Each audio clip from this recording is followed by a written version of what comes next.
네, 반갑습니다. 김민혁입니다. 자, 이번 시간에는 비덴트에 대해서 한번 이야기를 드려볼까 하는데, 자, 요번에 비덴트를 이야기 드리는 이유는 친구랑 이제 대화를 하다가 나온 종목이에요. 그래서 비덴트 요번에 들어갈 만하냐라고 물어봐서 이제 나쁘지 않다라고 이야기를 했던 게 이제 10월 19일 날짜라고 보시면 되겠습니다. 자, 이 당시에 어떤 차트였는지 좀 보도록 할게요. 자, 차트를 좀 보면은 자, 이때였는데 10월 19일이 자, 요때 이제 보고 이야기를 했는데 이때까지만 하더라도 제가 기존에 알고 있던 내용들이 그대로 맞다면은 대입해 볼 만한 내용이라는 거죠. 그러다가 이제 최근 계속해서 코인 얘기도 많이 들려오고 이제 관련 소식도 많이 들려오다 보니까 다시 한 번 더 지금 살펴보게 됐는데 이 부분에 대해서 지금 과거에 제가 나쁘지 않다라고 생각했던 부분과 지금 다시 한 번 더 살펴보고 난 상황에서 이제 투자 의견을 한번 이야기 드려보도록 하겠습니다. 요 내용은 이제 이전에 설명드렸던 재무제표 이것만 보면 된다를 이제 참고를 하시면은 훨씬 더 이해가 잘 될 거라고 생각이 되고요. 바로 넘어가서 설명을 드려보도록 할게요. 자, 일단 비덴트를 이야기하려면은 제가 처음에 이 종목을 투자했던 것에 대해서 자, 흐름을 좀 이해하실 필요가 있을 것 같아요. 제가 언제부터 관심을 갖기 시작했냐면은 과거 2016년도 당시에 주가가 급등이 나오고 조정이 나올 때 이때부터 관심을 갖기 시작을 했는데 관심 갖기 시작했던 이유를 좀 설명을 드려보자면은 첫 번째로는 이전에 있었을 때는 이때 당시만 하더라도 비덴트가 과거 TV 로직이라는 이름으로 사업을 운영할 때였어요. 그때는 이제 방송 장비만 팔던 기업이라고 보시면 됩니다. 자, 그러다가 이 회사가 이제 VR 시장에 진출한다. 그래서 대주주 중국인을 내세우면서 앞으로 이제 적극적인 지원을 하겠다라고 이야기 나왔던 게 2016년도 당시라고 보시면 돼요.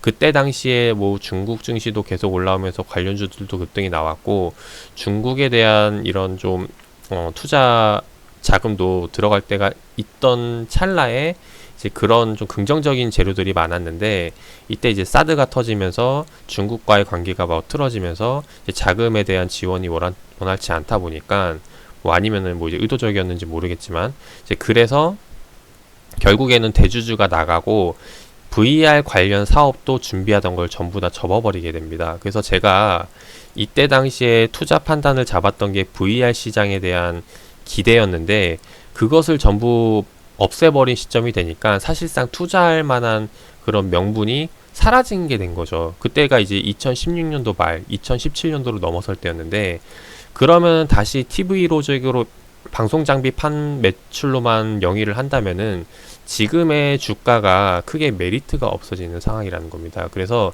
여기에 대해서 이제 주요 회사 임원들이 이제 상의를 하다가 이제 시작을 한 게 이제 빗썸, 이제 가상화폐에 대한 투자를 시작을 하기 시작하죠. 그래서 현재 상장되어 있는 빗썸이라는 거래소를 만든 회사에 대한 지분을 인수했던 때가 이제 이때라고 보시면 돼요. 그래서 이때 어떻게 인수하게 된 배경이나 이런 설명들이 나와 있던 공시가 있었는데 제가 그 공시를 찾지 못해서 일단 이 부분 넘기도록 하고 그래서 이제 제가 가상화폐에 대한 관심을 갖기 시작했던 때가 이제 본격적으로 이제 이때라고 봐주시면 됩니다. 그래서 이때 당시에 제 뭐 친척분들 중에서 이제 교수님으로 활동하시는 분들도 계시고 그리고 아예 초창기 때 채굴 장비에 대한 관심을 갖고 물어보신 분들도 많아가지고 이때 당시에 이제 가상화폐에 대해서 많이 관심을 가졌는데 자 일단 우리가 관심을 갖는 이유가 가상화폐라는 게 하나 아셔야 돼요.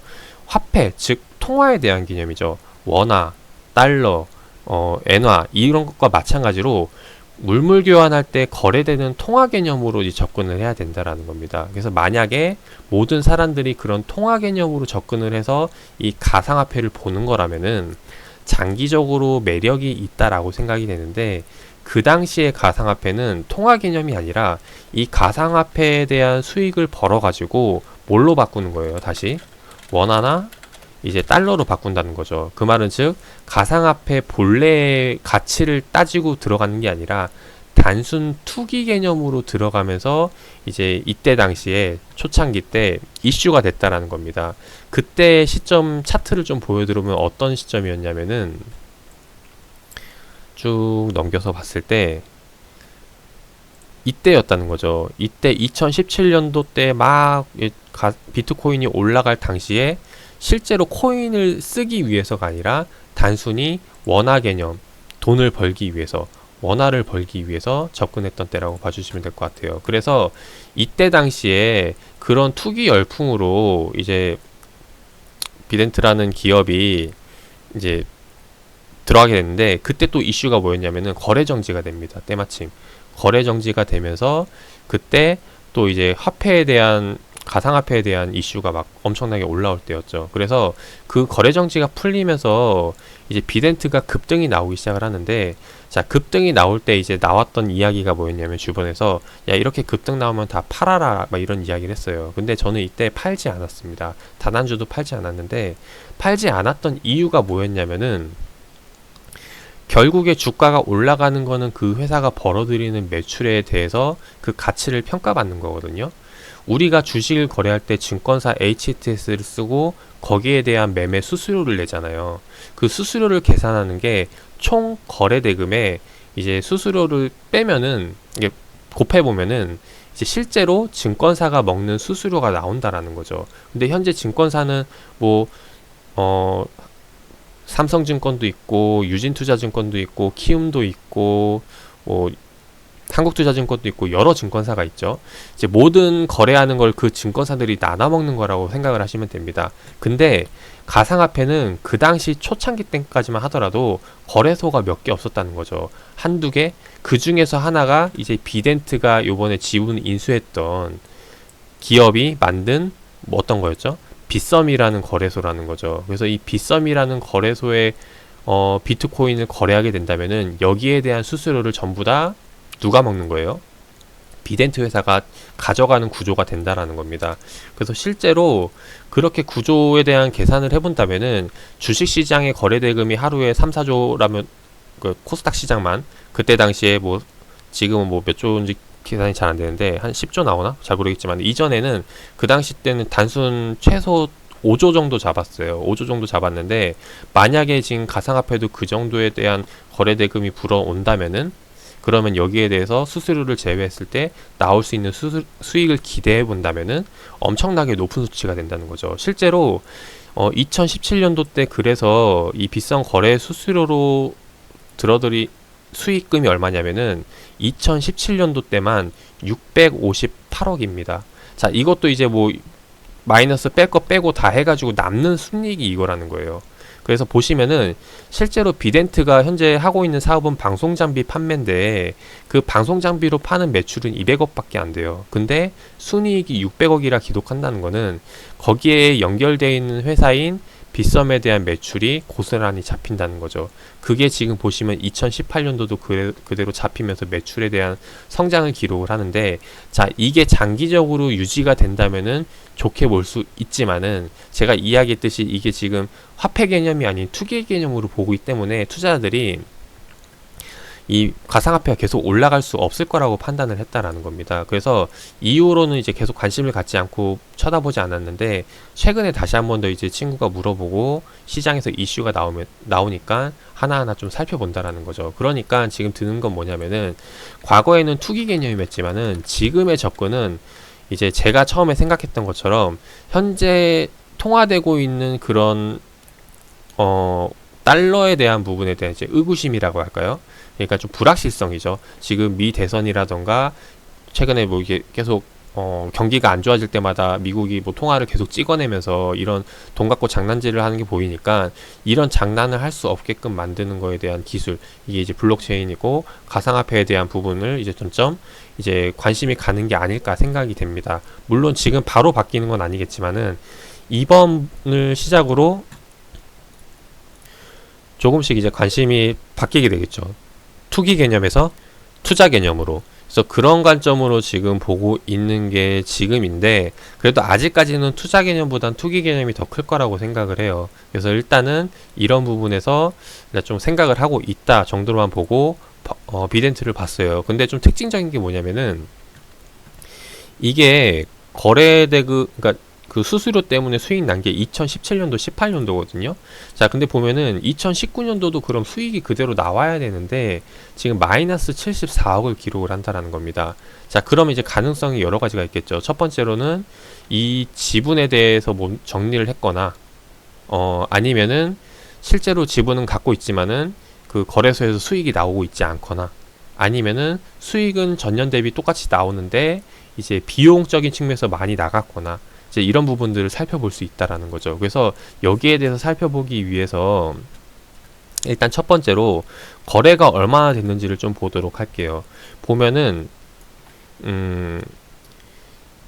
매년 쭉 돌려봤을 때 처음에 가장 매출을 많이 뽑았던 언제냐, 2017년도에서 18년도 때를 보면은 여기서 거래량이 많이 터졌죠. 자, 그만큼 이제 이 빗썸에 대한 수수료가 늘었다는 거고, 마찬가지로 2018년도에서 2019년도까지 거래를 보면은 그만큼 이제 수익이 늘은 걸 확인을 할 수가 있어요. 근데 그 이후 거래량을 보면은 전년동 때만큼의 거래량은 나오지 않는다는 거죠. 그 말은 즉 여기에 대한 매출이 상당히 감소된 걸 확인을 할 수가 있다라는 겁니다. 그래서 여기에 대한 일단 부진을 들어볼 수가 있을 것 같고, 두 번째는 이제 빗썸 들어가려고 보다 보니까 이제 관련 기사들이 쭉 나와 있는데 이제 좀 눈에 띄는 게 빗썸 거래소 압수수색에 대한 부분, 그리고 사기에 대한 부분, 빗썸 매각에 대한 부분, 이제 이런 안 좋은 기사들이 나온다라는 거죠. 자, 빗썸이 잘 되면은 팔까요, 안 팔까요? 당연히 안 팔겠죠. 근데 매각을 한다라는 거는 뭐 이제 이게 앞으로 좀 비전을 좀 안 좋게 본다던가,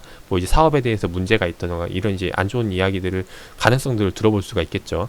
그래서 종합적으로 봤을 때 지금 이런 것들을 통해서 이번에 2019년도에 매출이 잡히지 않았던 거라고 생각이 됩니다. 그 말은 즉 다시 향후에 뭐 계속 지속이 된다고 해도 비덴트에 대해서 매출이 잡힐까, 이 부분에서 생각해 본다면은 가능성이 현저히 낮다라고 생각을 해야겠죠. 그러면은 이거는 비덴트는 가상화폐 관련주라고 앞으로 보기에는 이제 어렵다라고 판단을 할 수가 있겠죠. 자, 일단 이거는 개인적인 생각이고, 실제로 그런지 안 그런지는 뭘 봐야 되냐면 결국엔 공시를 봐야 되거든요. 공시를 보고 이제 보고서로 들어가면은 이제 봐야 될 게 이제 뭐 하나 살펴봐야겠지만은, 반기 보고서를 최근 거 들어가 보도록 할게요. 실제로 최근 들어갔을 때 현재 지분을 갖고 있는지를 먼저 파악을 해야 됩니다. 그래서 계열사에 들어가면은 지금 현재 빗썸 코리아, 빗썸 홀딩스 해가지고 지분을 얼마 갖고 있냐 쭉 봤더니 뭐 이제 34% 이제 10% 이렇게 갖고 있다라고 나와 있죠. 근데 지금 보시면 이것도 빗썸 코리아라고 바꾼 게 지금 이전에, 현재 말고 이전의 사업보고서를 좀 보도록 하겠습니다. 지난 2019년도에 올라왔던 거 사업보고서를 좀 보면은 여기에 계열사로 넘어와서 빗썸 코리아, 여기서는 지금 빗썸 코리아와 빗썸 홀딩스죠.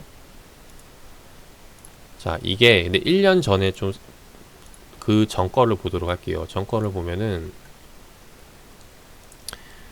여기서는 지금 빗썸 코리아가 아니라 원래 기존의 사명은 BCT 코리아닷컴이었거든요. BTC 홀딩이라고 해가지고, 그래서 이것에 대해서 실제로 이제 그 가상화폐 거래 수익이 들어왔던 건데, 이게 이제 빗썸 코리아 사명을 바꾸면서 여기에 대해서 어떻게 이제 재무가 바뀌었는지 이런 것들을 좀 살펴서 실질적으로 매출이 왜 안 들어온 원인을 파악을 해봐야 될 것 같아요. 근데 제가 여기서 더 깊이 들어가지 않았는데, 깊이 들어가지 않은 이유는 뭐냐면은 좋은 내용을 가지고 이게 매출이 늘어날 거라 생각하는 관점으로 접근을 하는 거면은 시간 투자하는 데 있어서 얼마든지 투자할 수 있을 거라고 생각을 합니다. 다만 근데 반대로 안 좋은 내용을 가지고 계속 안 되는 것을 파악을 하다 보면은 뭐 이제 결과적으로는 잘 될 거보다는 주가가 떨어질 게 맞추는 거나 마찬가지죠.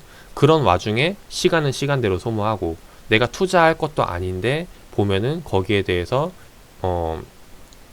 차라리 그 시간에 다른 더 좋은 종목을 분석하는 게 낫다는 거죠. 그래서 이렇게 여기까지만 딱 보고 물론 뭐 이게 다시 뭐 잘 돼가지고 비덴트의 매출로 잡힐 가능성도 있겠지만은 뭐 일단 거기까지 깊이 파헤쳐보지 않아도 될 거라고 생각이 돼서 일단 여기까지만 하고 말았다라는 겁니다. 그래서 요번에 지금 뭐 코인 이야기들도 나오면서 지금 비덴트에 대해서 뭐 사냐 마냐 이렇게 물어보는 사람들도 많이 계실 텐데, 제가 다시 결론을 이야기 드리면은 결국에는 코인이 다시 한번 더 열풍이 일어나서 거래소에 매출이 잡힌다면은 그 매출 잡히고 있는 지분, 관계회사 지분을 갖고 있는 투자처를 찾아가지고 투자하시는 게 가장 좋다는 거예요. 그래서 최근에 뭐 이제 그런 이유로 지금 이런 비덴트가 아닌 이제 투자 기업들 있죠. 그런 기업들로 지금 주가가 올라가는 움직임들이 보이는데, 그래서 그런 이유라고 생각이 됩니다. 그래서 오늘 영상은 여기서 일단 마무리 하도록 하겠고, 결론을 이야기 드리면은 저 같은 경우는 앞으로 이제 원화와 달러가 이제 관심이 줄어들 때, 여기 대체 화폐에 대해서 관심이 높아지는 시기가 온다면은 그때가 이제 본격적으로 가상화폐를 투자해야 되는, 투자가 아닌 이제 가상화폐를 써야 되는 게 맞게 되겠죠. 이제 그런 시기가 언젠간 올 거라고 생각을 하고 지금 보고 있는 상황이고, 그래서 그런 분위기를 바꾸는 시점이 이번에 이제 첫 번째 대선에 대한 부분, 그리고 요번에 경기가 안 좋아지면서 통화를 가지고 장난쳤던 것들에 대한 이제 신뢰를 떨어뜨리는 부분들, 이제 이런 것들이 이제 향후 이런 소비 문화를 바꿀 거라고 생각을 해요. 그래서 계속해서 관심은 갖고 있지만은 아직까지는 이건 먼 얘기이기 때문에 일단은 이런 관점에서 비덴트를 보고 접근을 해봤다라는 겁니다. 그래서 결론은 사실 이전에 봤을 때는, 이전에 가상화폐를 알고 봤을 때는 괜찮은 자리라고 생각을 했지만은 지금 실제 상황을 봤을 때는 이게 다시 한 번 더 가격대가 내려와서 기술적으로 받는다고 한들 좀 보기에는 긍정적으로 보기에는 어렵다라고 생각이 돼요. 단순히 이제 테마주로, 아직도 비덴트가 가상화폐주로 알고 있는 사람들이 몰리는 자금적인 부분에서 기술적인 관점으로 접근을 할 수 있겠지만은 그 이상은 안 될 거라고 생각이 됩니다. 그래서 투자에 참고하셔서 좋은 결과 나오시길 바라겠습니다.